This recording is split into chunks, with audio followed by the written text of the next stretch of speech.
श्री महालक्ष्मी अष्टक 11 पाठ श्री गणेशाय नमः। नमस्तेस्तु महामाये श्रीपीठे सुरपूजिते शंखचक्र गदाहस्ते महालक्ष्मी नमोस्तुते।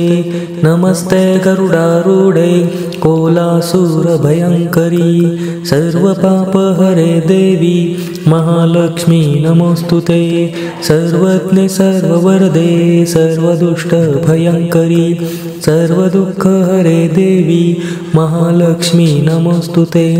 सिद्धिबुद्धिप्रदे देवी भुक्तिमुक्तिप्रदायिनी मंत्रमूर्ते सदा देवी महालक्ष्मी नमोस्तुते। आद्यन्तरहिते देवी आद्यशक्ति महेश्वरी योगजय योगसम्भुते महालक्ष्मी नमोस्तुते। स्थूलसूक्ष्म महारौद्रे महाशक्ति महोदरे महापापहरे देवी महालक्ष्मी नमोस्तुते। पद्मासनस्थिते देवी परब्रह्मस्वरूपिणी परमेशी जगन्मातर महालक्ष्मी नमोस्तुते। श्वेतांबरधरे देवी नानालंकारभूषिते जगत्स्थिते जगन्मातर महालक्ष्मी नमोस्तुते। महालक्ष्म्यष्टकं स्तोत्रं य पठेत् भक्तिमान् नरः सर्वसिद्धिमवाप्नोति राज्यं प्राप्नोति सर्वदा। एककाले पठे नित्यं महापापविनाशनं द्विकालं यः पठे नित्यं धनधान्यसमन्वितः त्रिकालं यः पठे नित्यं महाशत्रुविनाशनं महालक्ष्मीर्भवे नित्यं प्रसन्ना वरदा शुभा। नमस्तेस्तु महामाये श्रीपीठे सुरपूजिते शंखचक्र गदाहस्ते महालक्ष्मी नमोस्तुते। नमस्ते गरुडारूढे कोलासुरभयङ्करी सर्वपापहरे देवी महालक्ष्मी नमोस्तुते।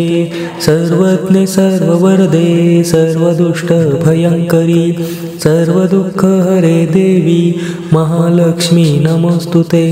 सिद्धिबुद्धिप्रदे देवी भुक्तिमुक्तिप्रदायिनी मंत्रमूर्ते सदा देवी महालक्ष्मी नमोस्तुते।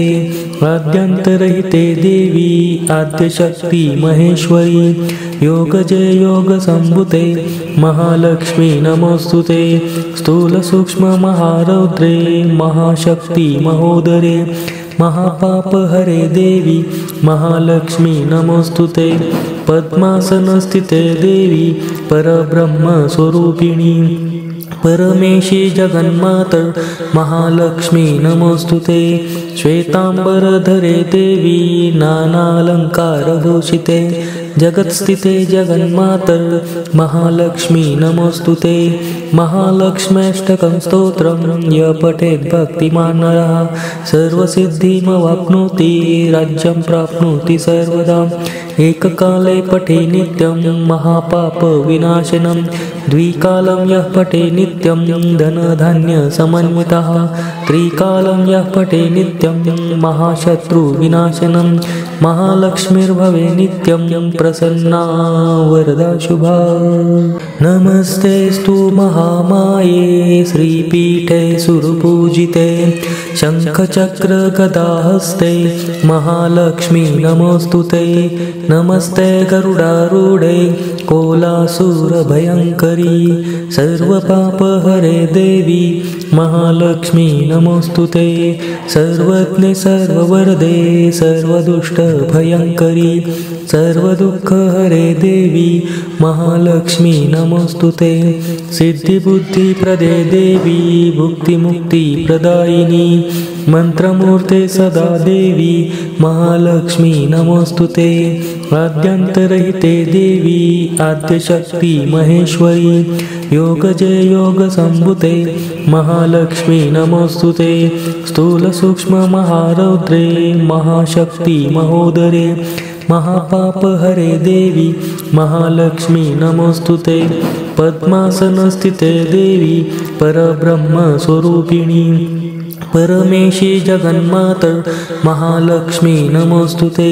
श्वेतांबरधरे देवी नानालंकारभूषिते जगत्स्थिते जगन्मातर महालक्ष्मी नमोस्तुते। महालक्ष्म्यष्टकं स्तोत्रं य पठेत् भक्तिमान् नरः सर्वसिद्धिमवाप्नोति राज्यं प्राप्नोति सर्वदा। एककाले पठे नित्यं महापापविनाशनं द्विकालं यः पठे नित्यं धनधान्यसमन्वितः त्रिकालं यः पठे नित्यं महाशत्रुविनाशनं महालक्ष्मीर्भवे नित्यं प्रसन्ना वरदा शुभा।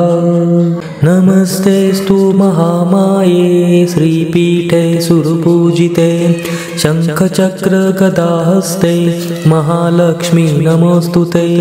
नमस्ते गरुडारूढे कोलासुरभयङ्करी सर्वपापहरे देवी महालक्ष्मी नमोस्तुते।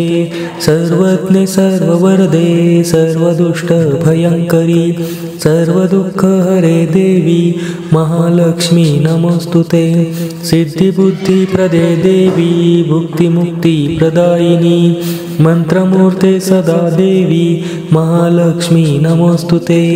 आद्यन्तरहिते देवी आद्यशक्ति महेश्वरी योगजय योगसम्भुते महालक्ष्मी नमोस्तुते।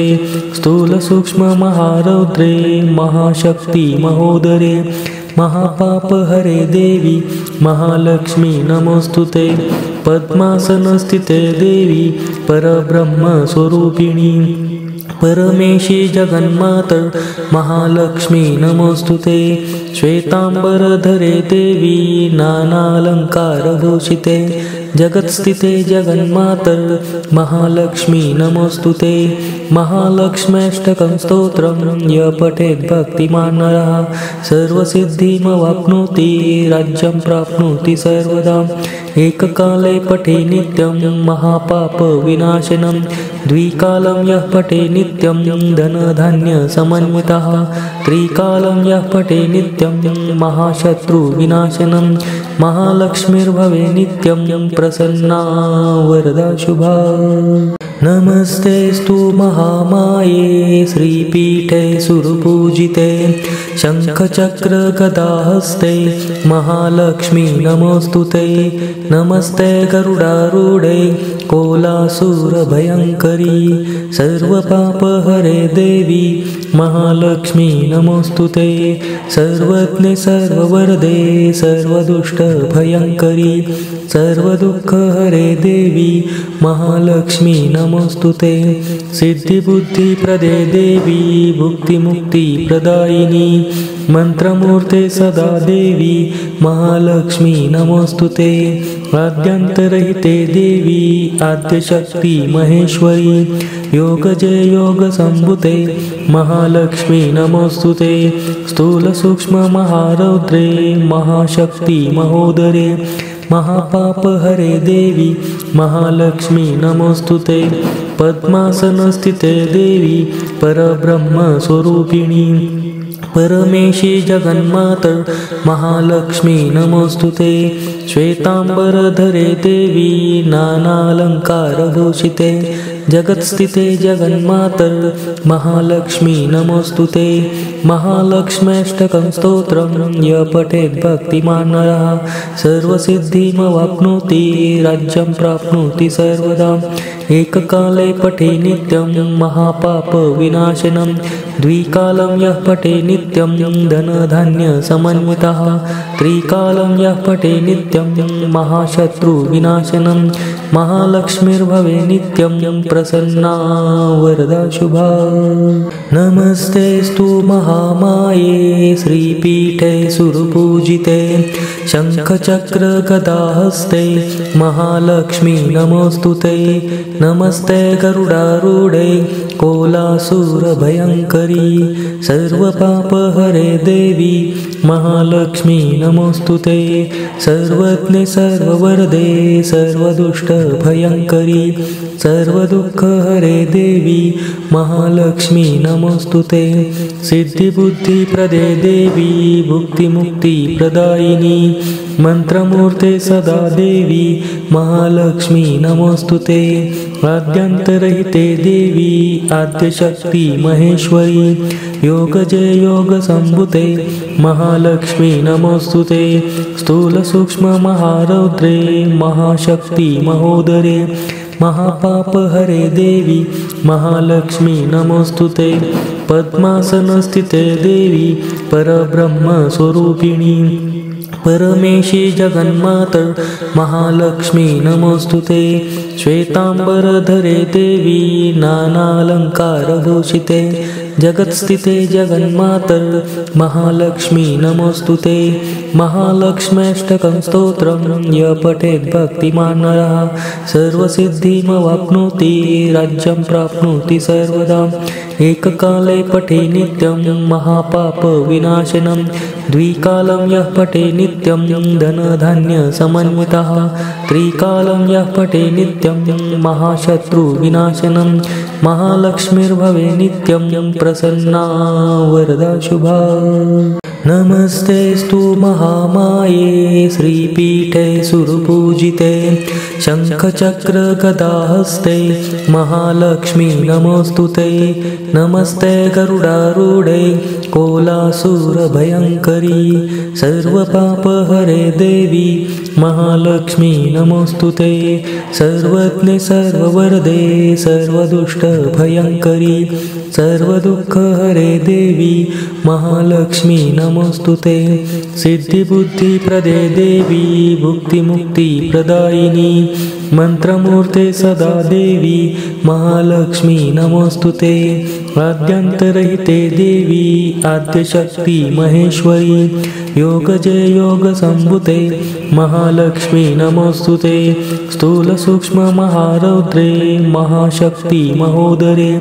महापापहरे देवी महालक्ष्मी नमोऽस्तुते पद्मासनस्थिते देवी परब्रह्मस्वरूपिणी परमेशी जगन्माता महालक्ष्मी नमोऽस्तुते श्वेतांबरधरे देवी नानालंकारभूषिते जगत्स्थिते जगन्माता महालक्ष्मी नमोऽस्तुते महालक्ष्म्यष्टकं स्तोत्रं य पठेत् भक्तिमान् नरः सर्वसिद्धिमवाप्नोति राज्यं प्राप्नोति सर्वदा एककाले पठे नित्यं महापापविनाशनं द्विकालं यः पठे नित्यं धनधान्यसमन्वितः त्रिकालं यः पठे नित्यं महाशत्रुविनाशनं महालक्ष्मीर्भवे नित्यं प्रसन्ना वरदा शुभा नमस्तेस्तु महामाये श्रीपीठे सुरपूजिते शङ्खचक्रगदाहस्ते महालक्ष्मी नमोऽस्तुते नमस्ते गरुडारूढे कोलासुरभयङ्करी सर्वपापहरे देवी महालक्ष्मी नमोऽस्तुते सर्वज्ञे सर्ववरदे सर्वदुष्टभयङ्करी सर्वदुःखहरे देवी महालक्ष्मी नमोऽस्तुते सिद्धिबुद्धिप्रदे देवी भुक्तिमुक्तिप्रदायिनी मंत्रमूर्ते सदा देवी महालक्ष्मी नमोऽस्तुते आद्यन्तरहिते देवी आद्यशक्ति महेश्वरी योगजे योगसम्भुते महालक्ष्मी नमोऽस्तुते स्थूलसूक्ष्ममहारौद्रे महाशक्ति महोदरे महापापहरे देवी महालक्ष्मी नमोऽस्तुते पद्मासनस्थिते देवी परब्रह्मस्वरूपिणी परमेशी जगन्माता महालक्ष्मी नमोऽस्तुते श्वेतांबरधरे देवी नानालंकारभूषिते जगत्स्थिते जगन्माता महालक्ष्मी नमोऽस्तुते महालक्ष्म्यष्टकं स्तोत्रं य पठेत् भक्तिमान् नरः सर्वसिद्धिमवाप्नोति राज्यं प्राप्नोति सर्वदा एककाले पठे नित्यं महापापविनाशनं द्विकालं यः पठे नित्यं धनधान्यसमन्वितः त्रिकालं यः पठे नित्यं महाशत्रुविनाशनं महालक्ष्मीर्भवे नित्यं प्रसन्ना वरदा शुभा नमस्तेस्तु महामाये श्रीपीठे सुरपूजिते शङ्खचक्रगदाहस्ते महालक्ष्मी नमोऽस्तुते नमस्ते गरुडारूढे कोलासुरभयङ्करी सर्वपापहरे देवी महालक्ष्मी नमोस्तुते सर्वज्ञे सर्ववरदे सर्वदुष्टभयङ्करी सर्वदुःखहरे देवी महालक्ष्मी नमोस्तुते सिद्धिबुद्धिप्रदे देवी भुक्तिमुक्तिप्रदायिनी मंत्रमूर्ते सदा देवी महालक्ष्मी नमोस्तुते आद्यन्तरहिते देवी आद्यशक्ति महेश्वरी योगजय योगसम्भुते महालक्ष्मी नमोस्तुते स्थूलसूक्ष्ममहारौद्रे महाशक्ति महोदरे महापापहरे देवी महालक्ष्मी नमोस्तुते पद्मासनस्थिते देवी परब्रह्मस्वरूपिणी परमेशी जगन्माता महालक्ष्मी नमोस्तुते श्वेतांबरधरे देवी नानालंकारभूषिते जगत्स्थिते जगन्माता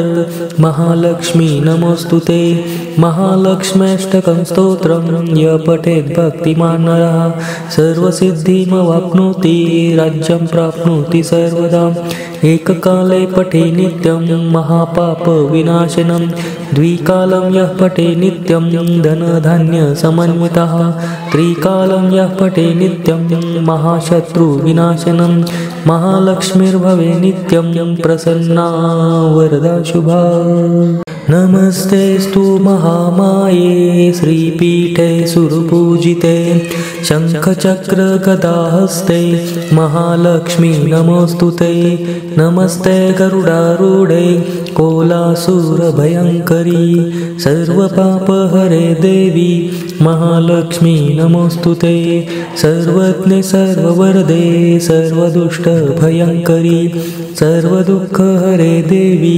महालक्ष्मी नमोस्तुते सिद्धिबुद्धिप्रदे देवी भुक्तिमुक्तिप्रदायिनी मंत्रमूर्ते सदा देवी महालक्ष्मी नमोस्तुते आद्यन्तरहिते देवी आद्यशक्ति महेश्वरी योगजय योगसम्भुते महालक्ष्मी नमोस्तुते स्थूलसूक्ष्ममहारौद्रे महाशक्ति महोदरे महापापहरे देवी महालक्ष्मी नमोस्तुते पद्मासनस्थिते देवी परब्रह्मस्वरूपिणी परमेशी जगन्माता महालक्ष्मी नमोस्तुते श्वेतांबरधरे देवी नानालंकारभूषिते जगत्स्थिते जगन्माता महालक्ष्मी नमोस्तुते महालक्ष्म्यष्टकं स्तोत्रं य पठेत् भक्तिमान् नरः सर्वसिद्धिमवाप्नोति राज्यं प्राप्नोति सर्वदा